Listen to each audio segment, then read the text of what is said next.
Living Waters is a 60-acre property located in Denmark, southwestern Australia. Soon it will become an eco-village with 18 strata-titled blocks, and the responsibility for running the property will be transferred from the owner to the purchasers. All of these individuals, myself included, are members of the Living Waters community. In the face of this structural paradigm shift, it has become important to gain a better understanding of the different components that are working to hold this community together. By acknowledging and investigating the threads of narrative from the landscape, the people and the community, and by drawing them all together, we construct a narrative of Living Waters.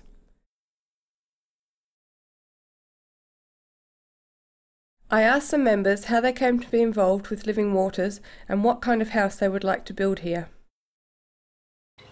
Oh, the ideal house Yeah. is a straw bale house, but up on stumps on a timber floor, you know. That would be my ideal. But because I've got timber floors upstairs, I'm happy, you know.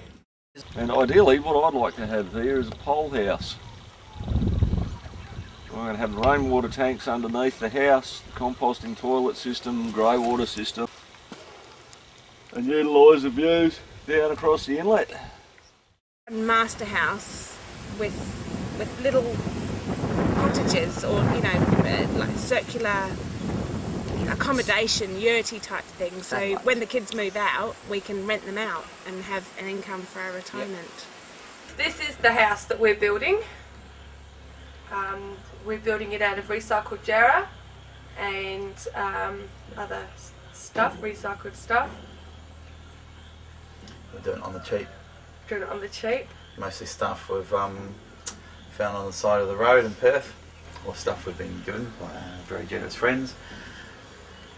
How did I get down here? Yeah. A friend of ours, Louise McNamara, told us about the place, so we came down and fell in love with the place, and more or less been here on and off ever since. Okay, well, I've been here for 13 years. I came for a week. I was a woofer and got involved in plants mainly.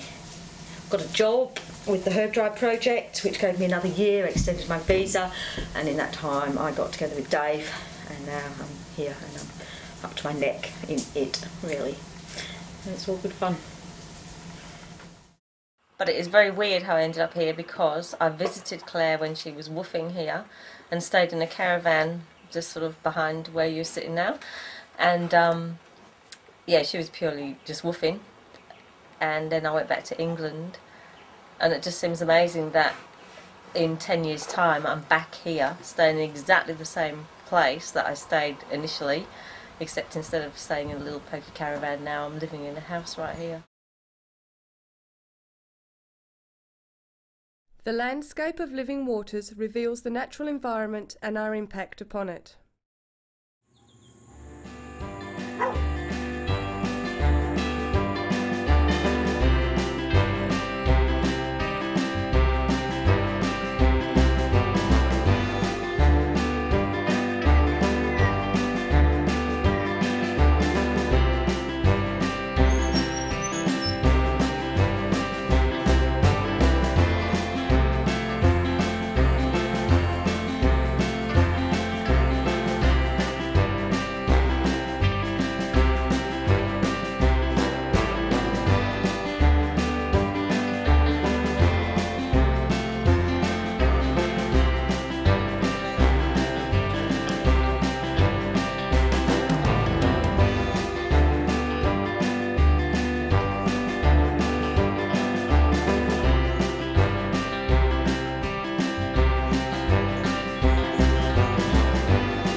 The day-to-day activities, actions and interactions that occur at Living Waters also help to construct an idea of the social character of its community.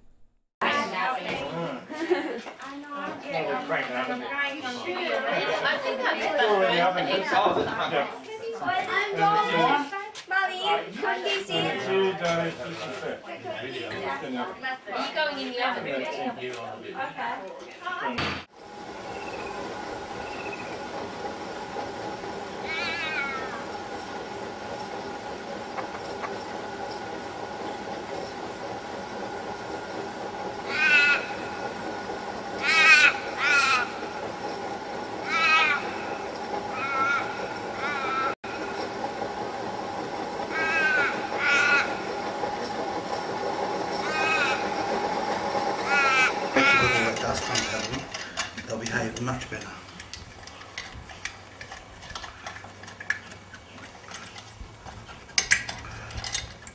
Basically, we've just got a submersible pump down the bottom there, going into the biofilter, which is going to clean your water. Back out over this side, and they're on an angle, so the water spins around the circle this way. And the trout fry will be swimming against the current there, going that way. And then when they get a little bit bigger, they're going over there. So you need to take a walk over there to see the next part of it. That's where the fingerlings will grow. And then over to this side over here, into aquaponic system. Fry going in here today. Today? Yep, I'm on my way to Pemberton today.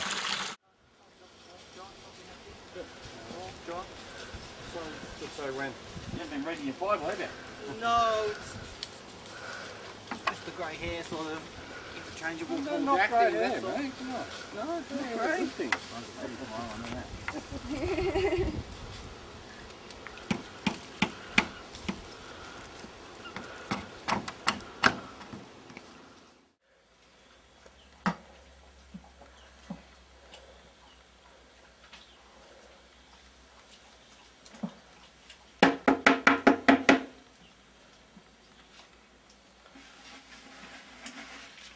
Go.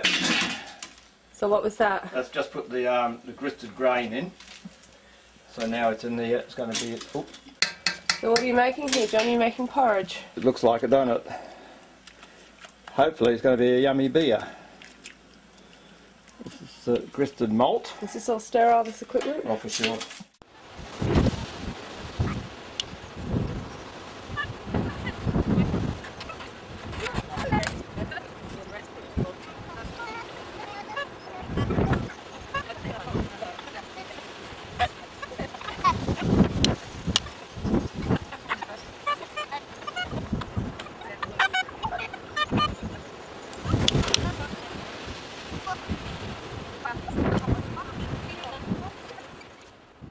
I asked the founder of Living Waters, David Coleman, what is his vision of Living Waters, and I asked long-term friend of the community, Paul Jack, how he sees Living Waters.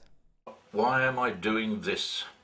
Well, this is in actual fact an eco-village is what we're doing. We're developing an eco-village, and it's not easy. It's taken us nearly 9 years to get to this point. And the reason why I'm doing it is because when I bought this property, I bought it with my wife at the time, and she decided that she didn't want to be here, so she did other things. And my son bought her share, so it was me and my son, but only for a short while, unfortunately, because he died. And when he died, I felt that I really wanted to share this place with as many people as I could, and we did it we've been doing it in several different ways. We've shared it with holiday makers, we've shared it with what we call woofers, willing workers on organic farms who've been here to help us do the gardens and do all sorts of jobs, and it's been really, really good. In around the turn of the century, I decided that we would develop this place into an eco-village and see if we could get something like 18 families living here in harmony, hopefully, very happy, and growing a certain amount of our own food and providing ourselves with shelter and looking after the forest.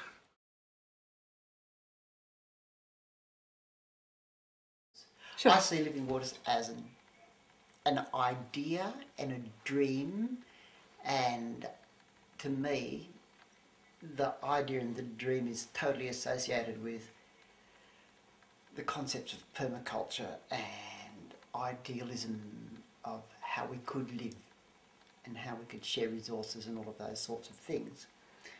And of course, as in all things in the real world, the actuality in a day-to-day life situation is sort of, it's a bit like my life, you know, bits fall off and you know, there are snags and hold-ups and personal failings, and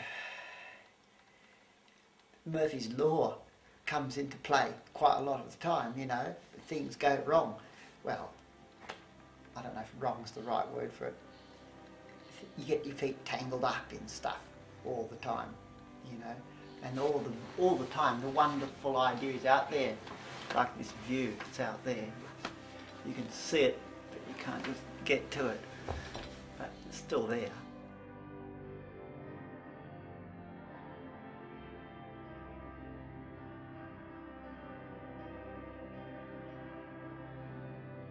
At Living Waters we find acres of forest, calming vistas and fresh water, and it is unsurprising that this beautiful environment is one of the main attractions for community members. In line with this country lifestyle ideal, Living Waters is steeped in the intentions and actions of permaculture, self-sufficiency and community. We also see the irony of the Golden Age myth, that as we move into this idyllic environment, we will unavoidably bring urban aspects to it. The dream of Living Waters, then, is to preserve our natural countryside and to build on the relationships that hold this community together. It is important to note here that such a short film can only hope to relay an idea of current community life at Living Waters and can only hint at its past and possible futures. The composition of these temporal themes, however, is uniquely individual to the identity of this particular community.